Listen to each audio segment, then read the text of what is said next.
Hey guys, welcome back to World of Tanks Xbox Edition. I am Knight in Phoenix. Today we're taking out the M4A1 Revalorise.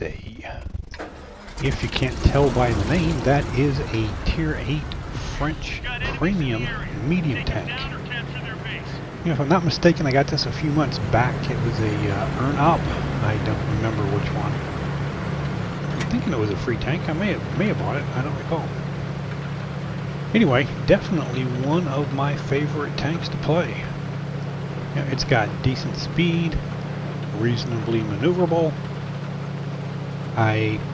Personally, I love the gun on it. You know, I don't even remember what the caliber is. It does 390 damage, 10 degrees of gun depression, and the shells, wow, they 1460 meters a second.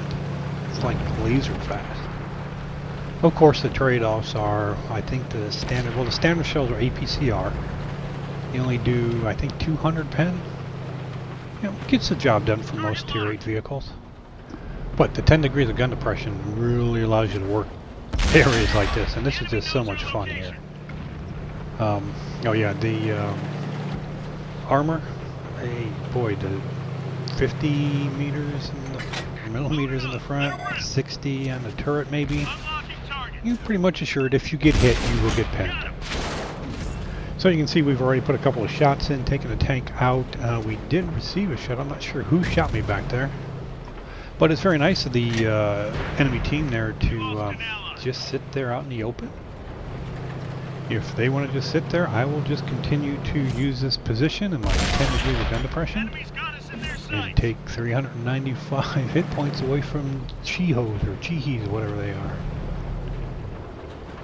Alright, I zoomed in on that. That's a Chi-Ri.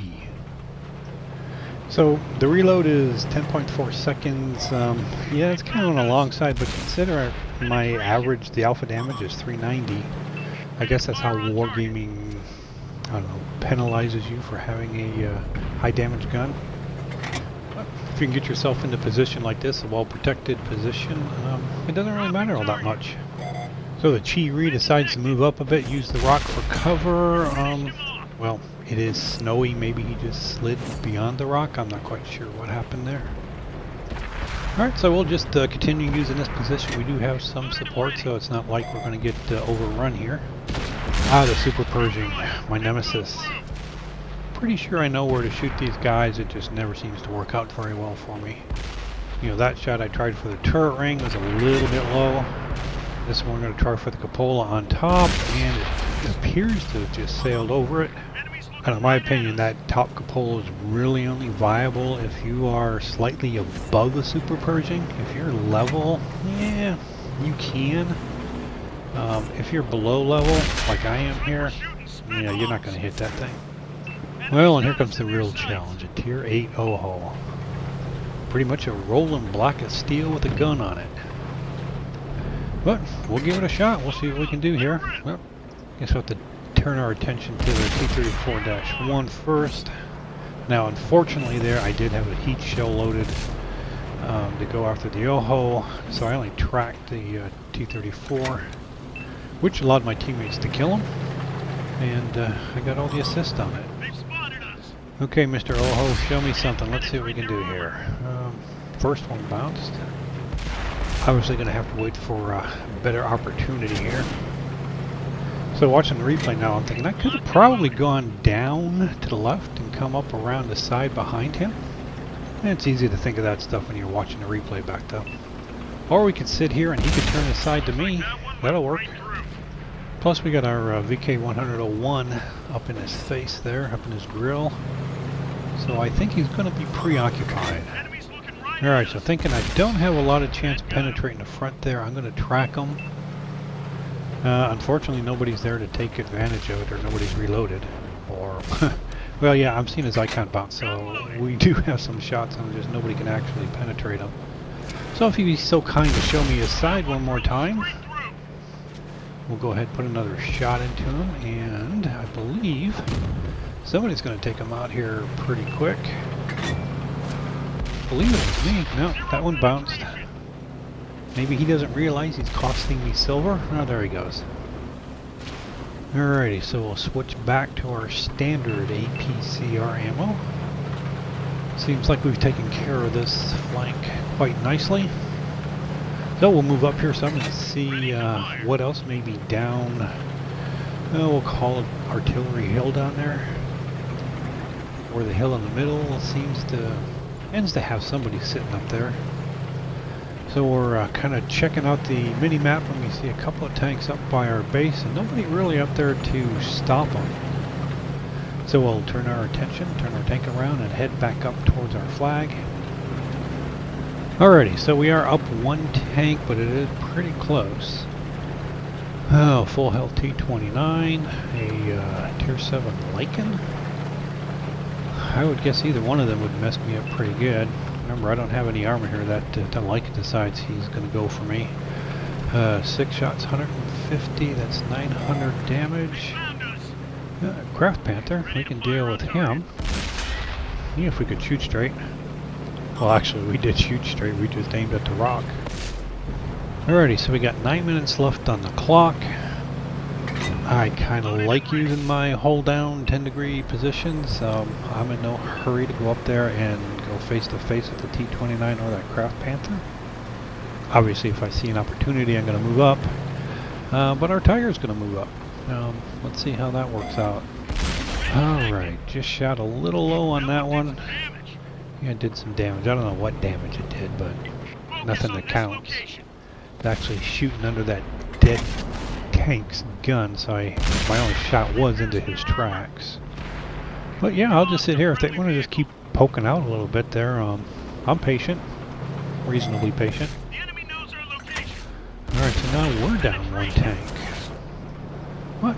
Again, as long as that T-29 or that Craft Panther, I want to just keep poking out there and giving me little shots. Ouch, okay. He hit my gun. I better fix that. So that's the first time.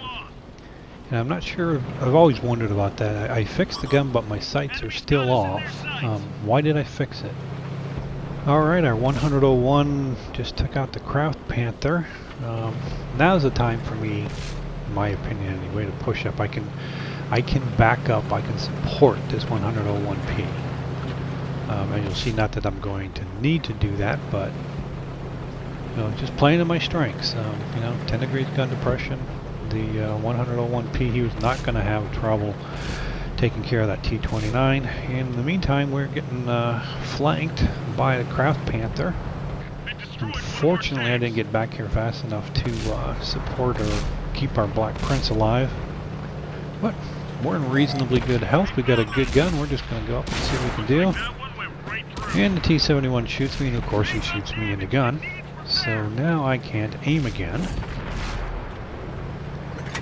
So, yeah, it's like, okay, from that range there's no way I could miss. Well, unless I had a broken gun. Feels like I took 2 shots and both of them broke my gun. And I say I'm reasonably pleased that the T-71 or the Lycan is bouncing off my turret and shooting a dead tank in front of me. That works. Alright, we've turned it around again. We are up one tank. And it's always fun when you come around a corner and you find a T-28 pointing his gun at you. So yeah, click, click, click. My gun is destroyed. It's not just bad aiming, but it did take 3 shots before I actually lost my gun. But thanks to the excellent training of my crew, that we're able to get that gun back into operating condition. Not that it mattered all that much, because I am now dead, shot in the face by a T-28. He did pay the ultimate price for killing me. Alrighty, 2 against 1 now. Our 101P still got 1100 health, so we're going to be in pretty good shape here. Last enemy tank decides he's going to go back around the hill. Oh, it's okay. That's right. The Craft Panther, he has no health left. Now, as I watch this, I was definitely, we'll say, rooting for the 101 to just go down around that bend there and follow him. Not that he was ever going to catch him, but in my mind I was thinking, we just need to keep eyes on this guy. We need to know where he's going, because he could very well just disappear somewhere. 5 minutes left in the game and draw this thing out. So So yeah, you can't catch him, but maybe you can just keep an eye and we'll figure out where he's going, and then our Cheery, who has reasonable speed, can maybe catch up and finish him off.